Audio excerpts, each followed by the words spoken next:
आज की खबर में आप सभी का स्वागत है। तो चलिए बढ़ते हैं देश दुनिया की बड़ी खबरों की ओर। जिस समय अमेरिकी सेना ईरान पर बरसा रही थी बम, वार रूम में मौजूद थे राष्ट्रपति ट्रंप। सामने आई तस्वीरें। तेल पर भारत ने बदली रणनीति। ईरान इजरायल युद्ध के बाद ऐसी तैयारी इस देश पर नजर। इजरायल और ईरान का युद्ध चल रहा है। इस बीच अमेरिका ने भी ईरान के परमाणु ठिकानों पर हमला बोल दिया है। इन सबके बीच भारत के कच्चे तेल की खरीद को लेकर अपनी रणनीति में बदलाव किया गया है। ईरान इजरायल जंग में भारत ने लब का मौका, पड़ोसियों की प्लानिंग का निकाला तोड़। ऑपरेशन सिंधु के तहत भारत ईरान में फंसे नेपाल और श्रीलंका के नागरिकों को भी सुरक्षित निकालने में मदद करेगा। नेपाल और श्रीलंका सरकारों के अनुरोध पर यह कदम उठाया गया है। यह कदम चीन के दक्षिण एशियाई देशों के साथ गठबंधन के प्रयासों के बीच आया है। 471 रन बनाकर भी भारत के नाम जुड़ा शर्मनाक वर्ल्ड रिकॉर्ड टेस्ट क्रिकेट के इतिहास में पहली बार हुआ। इजरायल पर फूटा ईरान का गुस्सा, परमाणु ठिकानों पर अमेरिकी हमलों के बाद बनाया निशाना। कौन है पायल अरोड़ा, जिन्हें माना जा रहा है अहमदाबाद में एयर इंडिया हादसे का जिम्मेदार। अहमदाबाद में 12 जून 2025 को हुए एयर इंडिया हादसे को लेकर DGCA ने 3 अधिकारियों को दोषी ठहराया है। हमले के बाद ट्रंप ने कहा ईरान में या तो शांति होगी या विनाश होगा। सामने आई सिचुएशन रूम की तस्वीर। राष्ट्रपति डोनाल्ड ट्रंप ने कहा है कि मैंने बहुत पहले ही तय कर लिया था कि मैं ईरान को परमाणु हथियार हासिल नहीं करने दूंगा। अगर ईरान शांति कायम नहीं करता है तो अमेरिका इससे भी बड़ा हमला करेगा।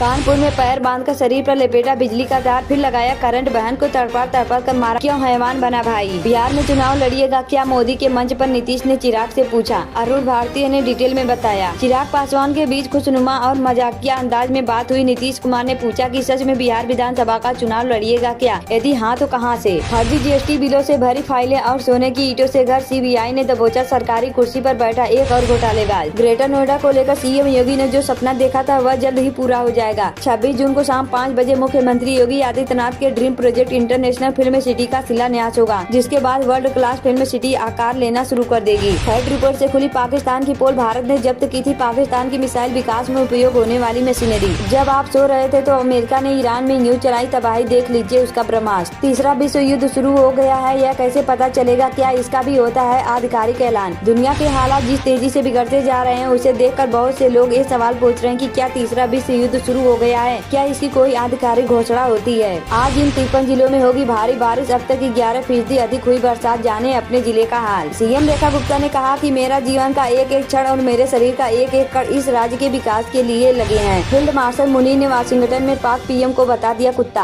अमेरिका में मुनीर ने कहा कि अगर पाकिस्तान में कोई कुत्ता भी प्रधानमंत्री बनता है तो उन्हें सपोर्ट किया जाता है। मतलब साफ है कि मुनीर अपने देश के PM को किसी पालतू कुत्ते से ज्यादा कुछ नहीं समझते जो आर्मी के इशारे पर ही नाचता है। शुरू हुई एक नई जंग की तैयारी। अमेरिका के खिलाफ खड़े हुए 5 देश, हुआ बड़ा ऐलान। अमेरिकी टैरिफ पॉलिसी के खिलाफ दुनिया के 5 देश खड़े हो गए हैं और नई जंग की शुरुआत करने जा रहे हैं। इस जंग में 5 देशों का ऐसा ग्रुप है जो आने वाले दिनों में ग्लोबल इकोनॉमी पर राज करते हुए दिखाई दे सकते हैं। भारत में UAE और सऊदी अरब से अचानक क्यों आ रहा है इतना पैसा, आखिर कौन भेज रहा है। संयुक्त अरब अमीरात और सऊदी अरब में रहने वाले भारतीयों ने भारत में पैसे भेजना तेज कर दिया है। रुपए की कीमत में गिरावट आई है। याद रखो अब भी कई टारगेट बचे हैं। ईरान में बम बरसाने के बाद डोनाल्ड ट्रंप की खुली चेतावनी। डोनाल्ड ट्रंप ने चेतावनी देते हुए कहा कि ईरान के लिए या तो शांति होगी या फिर त्रासदी होगी। जो पिछले 8 दिनों में हमने देखी है उससे कहीं ज्यादा। याद रखें अभी कई टारगेट बचे हैं। चीन की B टीम जिसने भारत का किया बहुत बड़ा नुकसान, कैसे मारी हमने अपने पैरों पर भी कुल्हाड़ी। केंद्रीय मंत्री पीयूष गोयल ने आसियान देश के साथ हुए व्यापार समझौतों को बेवकूफी भरा बताते हुए पिछली सरकारों की व्यापार रणनीति पर सवाल उठाए हैं। उन्होंने आसियान को चीन की B टीम तक कह दिया है। भारत के वाटर स्ट्राइक से पाकिस्तान में कोहराम, इस बड़े अफसर ने दिया इस्तीफा, जानिए वजह। पाकिस्तान जल विद्युत विकास प्राधिकरण के अध्यक्ष लेफ्टिनेंट जनरल सज्जाद गनी ने इस्तीफा दिया। सिंधु जल संधि को लेकर नागरिक प्रशासन और सेना के बीच मतभेदों के कारण गनी ने पद छोड़ा। प्रधानमंत्री शहबाज शरीफ ने गनी का इस्तीफा कैबिनेट डिवीजन को भेज दिया। इस्लामिक भाई ईरान पर अमेरिकी हमले से बुरा फंसा पाकिस्तान। ट्रंप ने मुनीर की कर दी गजब बेइज्जती, क्या करेंगे फोल्ड मार्च। ईरान के परमाणु ठिकानों पर अमेरिकी हमलों के बाद पाकिस्तान मुश्किल में फंस गया है। एक दिन पहले इस्लामाबाद ने ट्रंप का नाम नोबेल शांति पुरस्कार के लिए भेजे जाने की घोषणा की थी। पाकिस्तान ने ट्रंप को शांति का पक्षकार बताया था।